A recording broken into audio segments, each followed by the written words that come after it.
Hello, friends. I'm your chartered accountant Mayank Agrawal. Thank you for your responses for my few last week videos, and thank you for your feedback and the queries. This motivates me to proceed with this initiative. I'm obliged that you all are liking it and giving your due feedback. मैंने first video partnership firms पे TDS की applicability को लेकर किया था 194T का, जिसका 25-26 का कंप्लाइंस लास्ट क्वार्टर का पूरे फाइनेंशियल ईयर का इस अप्रैल में होना है.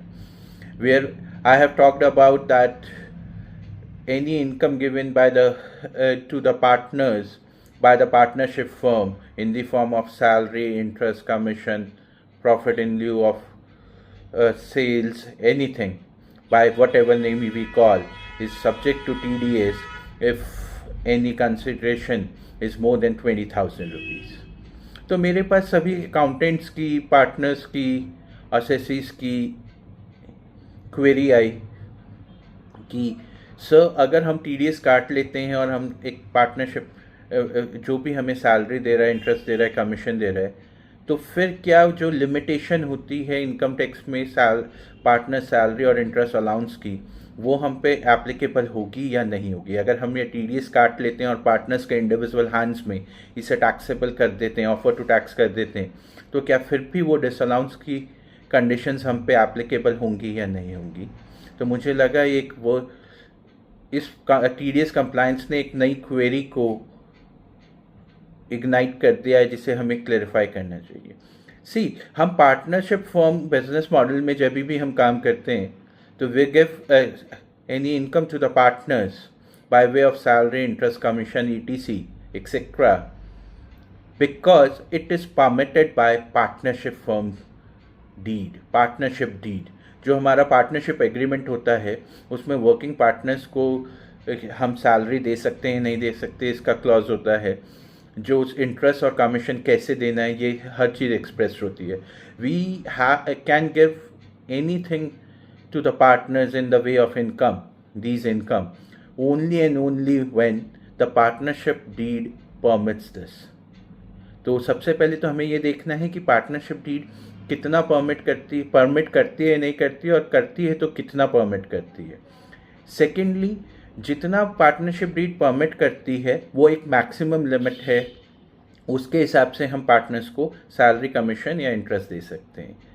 सेकेंड लिमिट आता है कि क्या मेरे बुक प्रॉफिट्स उस इनकम को अलाउ करते हैं as per income tax act section 40B, छोटा b है यहाँ पर, 40 small b section of erstwhile income tax act which was applicable for financial year till financial year 2025-26, वो उसे अलाउ करता है या नहीं करता है. उसमें रिस्ट्रिक्शंस हैं कि पार्टनर्स को हम इतना इंटरेस्ट दे सकते हैं, सैलरीज के लिए पहले 3 लाख रुपए तक 90% ऑफ द बुक प्रॉफिट दे सकते हैं, अबव दैट 60% दे सकते हैं, and all that stuff. And thirdly, हमने पूरे साल में जो भी income by way of interest, salary, commission दिया उस पर TDS की कंप्लाइंस. तो यानी हमें पार्टनरशिप फर्म को हम ये पार्टनर्स को इनकम तभी दे सकते हैं जैसे हम पहले भी देते आए थे, अगर वो पार्टनरशिप डीड स्पेसिफाई करती है, that is maximum limit, first condition. Second, जो भी मेरा बुक प्रॉफिट आएगा वो इनकम टैक्स में अलाउंस उसका सेक्शन 40B के अकॉर्डिंग ही होगा, उसमें कोई एग्जिम्पशन नहीं आई है. और ये जो भी हमने सैलरी या इंटरेस्ट या कमीशन पार्टनर्स को दिया है उस पर TDS की लायबिलिटी है. डिस्पैरिटी यहाँ पर आती है जहाँ पर हमारे बिजनेसेस एक बोरोड सेटिस्फैक्शन पे डिपेंड करते हैं. बुक्स पे कितना प्रॉफिट आ रहा है, कितना नहीं आ रहा है, ये साल ख़त्म होने के बाद डिसाइड होता है. इसीलिए गवर्नमेंट कहती है आपको day to day recurring basis पे on time books of accounts बनानी है. जिन बिजनेसेस में ये बुक्स ऑफ अकाउंट्स हमारी सिस्टम बेस्ड है, सिस्टमैटिक है और कोई डिले नहीं है, बुक एंट्रीज 1-2 दिन के अंदर पुरानी सारी कंप्लीट हो जाती है, वहाँ पर ये प्रॉब्लम ही नहीं आएगी. वहाँ पर मुझे पता है कितना मेरा बुक प्रॉफिट आ रहा है, कितना मैं पार्टनर्स को इंटरेस्ट या सैलरी दे रहा हूँ और कितना उस पर TDS लायबिलिटी आती है. So friends, it is very well clarified that TDS liability is an additional burden on that thing, but this will not deviate from the provisions of section 40B, जो restrictions है कि partners को इतना salary दे सकते हैं या नहीं. और साइमल्टेनियसली 3 कंडीशंस हैं पार्टनर्स को इनकम देने के लिए. पहले, पार्टनरशिप डीड वो गवर्न करनी चाहिए. सेकेंडली, इनकम टैक्स लिमिट्स के अकॉर्डिंग होनी चाहिए और उस पर TDS डिडक्ट होना चाहिए.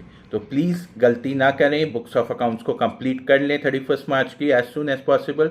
TDS कंप्लाइंट डिपॉजिट की डेट 30 अप्रैल है. अप्रैल से पहले आपकी सारी बुक्स ऑफ अकाउंट्स फाइनल हो जानी चाहिए. उसमें कितना पार्टनर्स को सैलरी, इंटरेस्ट, कमीशन जा रहा है ये डिसाइड हो जाना चाहिए और TDS डिपॉजिट हो जाना चाहिए, जिससे कि टाइमली TDS रिटर्न फाइल हो जाए. थैंक यू वंस अगेन कि आपने क्वेरीज पूछा, मुझे मोटिवेट किया कि मैं क्लेरिफाई करूं. For more queries, you can write me on my email ID ca.mayank@gmail.com. Thank you.